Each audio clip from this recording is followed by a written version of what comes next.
অনেক বাড়ি তৈরি হয়েছে, 6 হাত দূরে 6 তলা বিল্ডিং, প্রাণ হাতে নিয়ে ঝুপড়ির মানুষ সেখানে থাকছিলেন।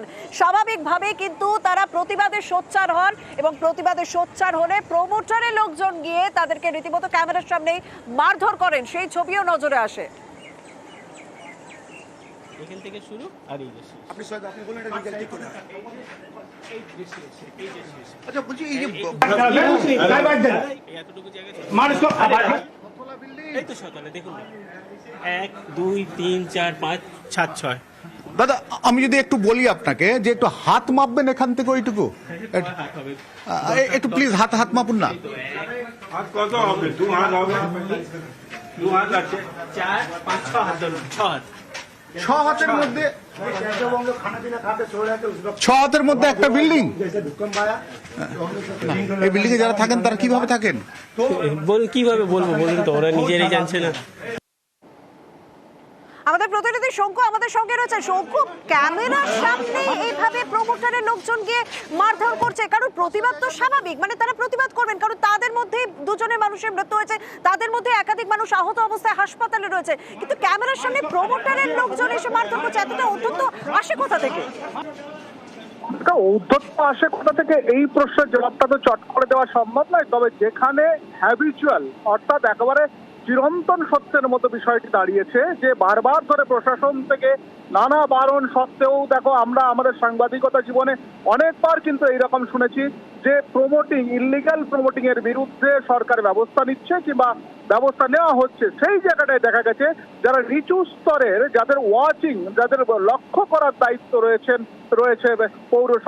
পৌরসভার অফিসের যে সমস্ত আধিকারিক রয়েছেন কিংবা তাদের যারা ওয়াচার রয়েছেন, তারা ঠিক মতো তাদের যে দায়িত্ব পালন করছেন না, এটা কিন্তু একেবারে সত্যি কথা। আর তারা যে কোনোভাবে একটা নেক্সাসের সঙ্গে জড়িত রয়েছেন এটাও কিন্তু আজকে সকালবেলা প্রমাণ হলো, কারণ গতকাল রাত্রিবেলা যে ঘটনাটা ঘটেছে তাতে মানুষ মারা গেছে। এ পর্যন্ত আমরা সরকারিভাবে বলতে পারি 5 জনের মৃত্যু খবর আমাদের কাছে রয়েছে, আর সেখানে একটা 19 বছরের ছেলেও মারা গেছে। তার মধ্যে আমরা একটু আগে আমরা এই মতো হাসপাতালে দাঁড়িয়ে রয়েছে, হাসপাতাল থেকে যা আমরা খবর পেলাম, অর্থাৎ যেভাবে মানুষের মৃত্যু হয়েছে সেখানে মানুষ প্রতিবাদে নেমেছে, তাদের ভেতরটা পুষছে। যারা এতদিন চায়নি এই ধরনের অবৈধ প্রমোটিং হোক, তারা যখন আজ সকালবেলা মুখ খুললো, তোমাকে শর্মিষ্ঠা আমি বলতে পারি 500 থেকে 550 স্কোয়ার ফিট জায়গা হতে পারে, তার ওপর 6 তলা বিল্ডিং আমাদেরকে দেখাচ্ছিল, যখন আঙুল দিয়ে হাত নেপে দেখাচ্ছিল, সেই সময় প্রমোটারের ঘনিষ্ঠ কিছু মানুষ, যে প্রমোটারের ঘনিষ্ঠ মানুষ তারাই ওখানকার একেবারে নেতৃস্থানীয়, তারাই কিন্তু এলাকায় কাউন্সিলর ঘনিষ্ঠ বলে পরিচিত, তারা এসে ওখানে রীতিমতো মারধর করে। যাদের স্থানীয় মানুষ তারা কিন্তু কোনোভাবে তাদের শরীর বাঁচিয়ে, প্রাণ বাঁচিয়ে ওখান থেকে পালিয়ে যায়, এবং আমরা ওখানে কিন্তু একেবারে চুপ হয়ে যায়, কারণ আমাদের উপর আক্রমণ নেমে আসতে পারে। কারণ তার আগে থেকেই আমরা যখন বিল্ডিং এর উপর উঠেছিলাম ছবি তুলবার জন্য, তখন থেকেই কিন্তু আমাদেরকে বিভিন্নভাবে কাজে বাধা দেওয়া হচ্ছিল। অর্থাৎ আমরা একটা জিনিস দেখলাম যে ইলিগাল প্রমোটিং আজও পর্যন্ত কিন্তু বন্ধ হয়নি। সেই বন্ধ হয়নি একটাই কারণ, তার নিচে কিন্তু যারা পৌর নিচু স্তরের কর্মী রয়েছেন তারা কিন্তু ঠিকঠাক করে খবর উপর মহলে পৌঁছে দেয় না। এটা কিন্তু বারবার ধরে আজকে সকাল থেকে প্রমাণিত হচ্ছিল। শর্মিষ্ঠা, ধন্যবাদ শঙ্কু।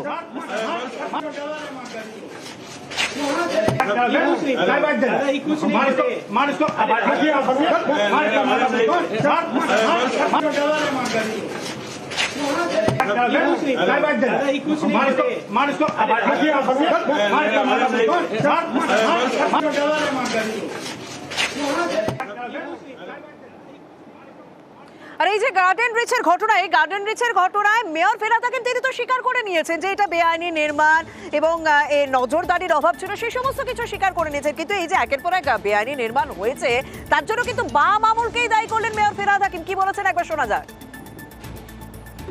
না, এটা লিগ্যাল বাড়ি না, ইললিগ্যাল বাড়ি হচ্ছিল, এবং সেই অনুযায়ী আইন অনুযায়ী যা ব্যবস্থা নেওয়া সেটা আমরা নেব। এটা বামফ্রন্ট আমল থেকে, এখন খুব একটা হয় না, কিন্তু বামফ্রন্ট আমল থেকে এটা এখানকার বা আরো কিছু অঞ্চল আছে যেখানে এটা একটা রীতি হয়ে দাঁড়িয়েছে। এটা একটা ট্রেন্ড চলছে, কিন্তু সেই ট্রেন্ডটা চলছিল কেন না, বিএলআরওর কাছে গিয়ে নাকি সঠিক হয়ে যেত, পারমিশন পেত না।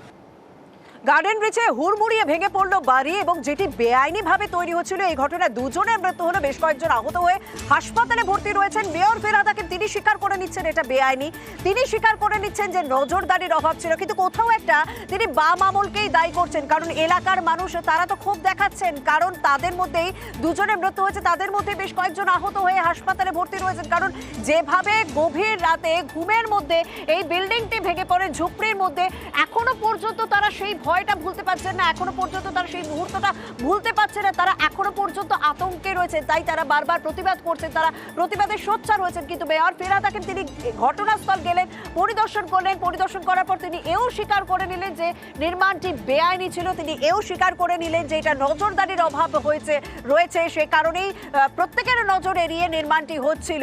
কিন্তু তিনি কোথাও বাম আমলকেই দায়ী করলেন। আমরা কিন্তু বামেদের প্রতিক্রিয়া নেওয়ার চেষ্টা করেছিলাম, আমরা ফোনে যোগাযোগ করার চেষ্টা করেছিলাম, কিন্তু বামেদের প্রতিক্রিয়া মেলেনি এই ঘটনায়।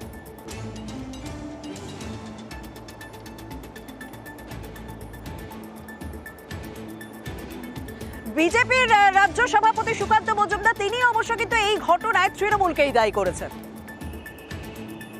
গোটা কলকাতাকে এইভাবে অবৈধ নির্মাণের যে টেন্ডার, সেটা তৃণমূল নেতারা দিয়ে রেখেছে। তৃণমূল নেতারা কী করবে? প্রতি স্কোয়ার ফিটে তো তারা পয়সা নেয়, তো প্রতি স্কোয়ার ফিটে যদি আপনি টাকা নেন, আপনার মেরুদণ্ডে জোর থাকবে এর বিরুদ্ধে প্রতিবাদ করার। আজকে ভাঙছে, 30 বছর পর আরও প্রচুর বাড়ি ভাঙবে, এখন একটা দুটো করে ভাঙছে। আপনি